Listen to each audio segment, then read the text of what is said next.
Ke-156. What doesn't kill you make you stronger? Nama saya Marni. Kamu siapa? Tanya si ibu lagi. Baby mengembuskan napasnya panjang. Ini gak akan berakhir dalam waktu cepat. Si Dijah mana sih gak balik-balik? Baby Jetty lebih tertarik memperhatikan jam di dinding. Kapan datangnya si Dijah dan kapan 2 jam berakhir? Saya. Baby Bu. Suaminya. Hamad. Wah. Yang satu B. Yang satu hari ya. Jauh banget. Hahaha. Kalau saya Marni. Suami saya Marno. Jodoh kan? Ya kali. Gumam Baby. Terus kalau cowok namanya Tono istrinya harus Tini gitu. Nanti kalau ada cowok namanya Budi. Ceweknya Jetty Bude gitu. Adeh. Semakin tua. Semakin sering dampingin ke rumah sakit deh. Jetty harus sabar. Kamu mah masih muda. Perjalanan masih panjang.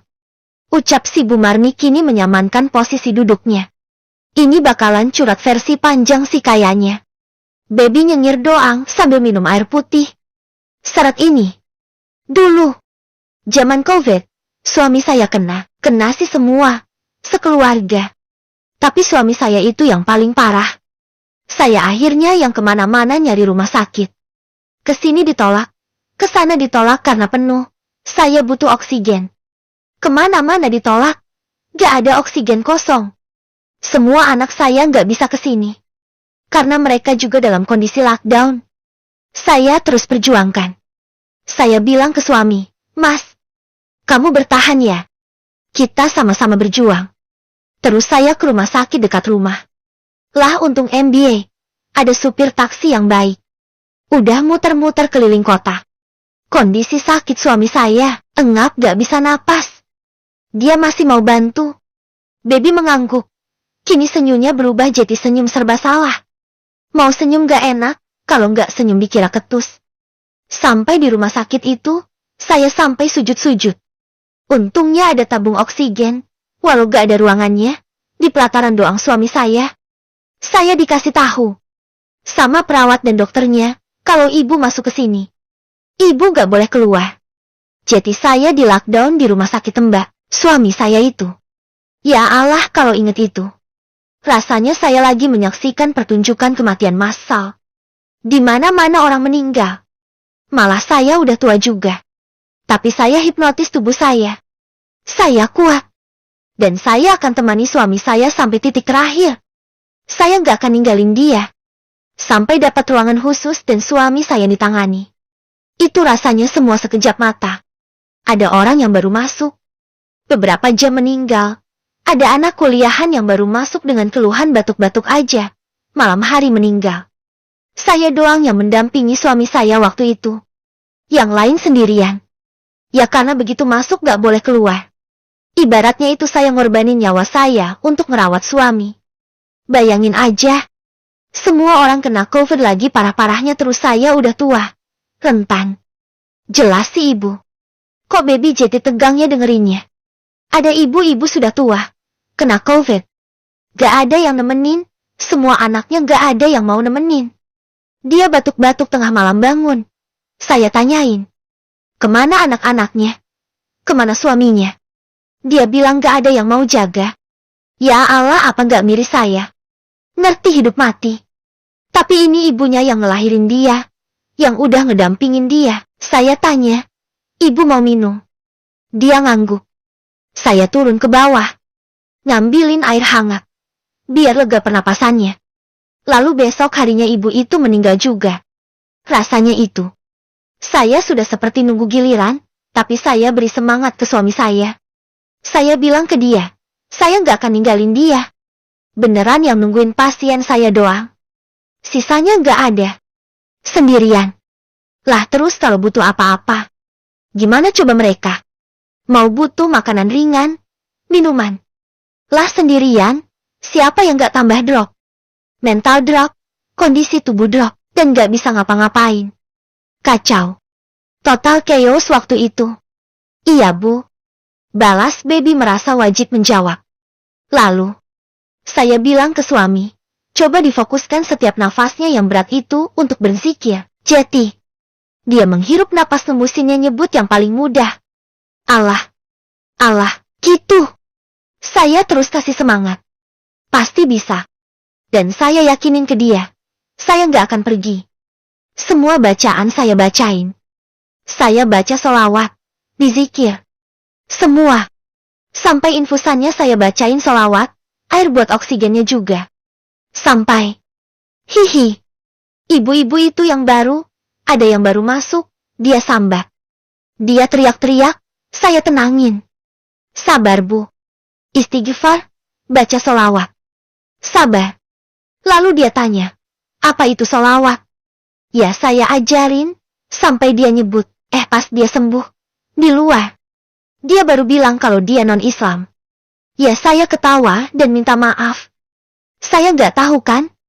Kondisi lagi gawat-gawatnya. Yang keluar dari ruangan itu hanya suami saya dan ibu itu. Alhamdulillah masih dikasih selamat. Intinya, yang namanya istri harus menemani suami dalam suka dan duka. Ya kalau di rumah sakit lagi duka. Masa ditinggal? Kita harus setia. Dan kesetiaan itu yang paling berharga dan akan kita kenang sampai akhir usia. Iya Bu. Kini Baby menangkap maksud cerita si Ibu Marni ini. Bahwa seorang istri, kesetiaan si istri ini yang melewati batas cobaan itu semua. Dan itu jadi kekuatan mereka.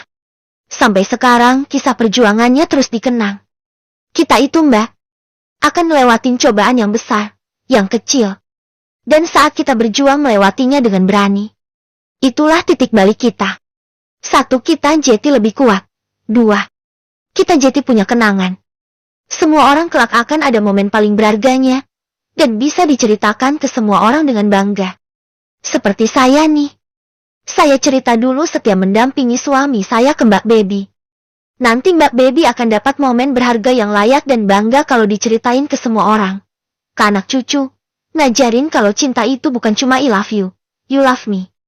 Tapi setia dikala susah dan senang, dikala hidup dan hampir mati. Saya sampai dibuat berjanji sama suami saya, nanti kalau dia meninggal duluan. Saya nggak boleh nikah lagi, soalnya dia mau tetap jadi suami saya di akhirat nanti. Katanya, hahaha. Awas kamu nikah lagi kalau saya mati. Saya gentayangin kamu. Gitu ngancemnya, ahahaha. Si ibu ini ceriwis tapi kok dalam banget ceritanya. Iya Bu, makasih kisahnya. Bikin saya terinspirasi. Saya insya Allah akan dampingi suami saya semampu saya. Saya juga beruntung dikelilingi orang baik. Semua sahabatnya dia dan sahabat saya seperti saudara. Mendampingi kami juga di kala susah kami. Sampai sekarang. Alhamdulillah. Ucap Baby kini bersyukur sungguh-sungguh punya sahabat seperti Dijah. Dan Gus Hanan. Ya Ustaz Rohim dan Ning Ningrum juga sih. Ini bukan pertama kali ia dapat cobaan seperti ini. Kan? Dan yang pertama ia bisa melewatinya. Jadi kenapa yang kedua Jeti nggak bisa? Benar. Kata si ibu ini. Cobaan itu, saat kita melewatinya, membuat kita lebih kuat. What doesn't kill you, make you stronger. Apa yang tidak membunuhmu, akan membuatmu lebih kuat. Betul juga itu. Sekitar setengah jam mendengarkan kisah si ibu ini lagi. Dijah dan Hanan datang, membawa semua pesanannya Baby. Dan ikutan duduk di dekat Baby. Dengerin juga kisah si Ibu Marni yang luar biasa itu. Ini jadi kuliah umum biografi seorang perempuan parubaya bernama Marni tentang kesetiaan cinta dan perjuangannya.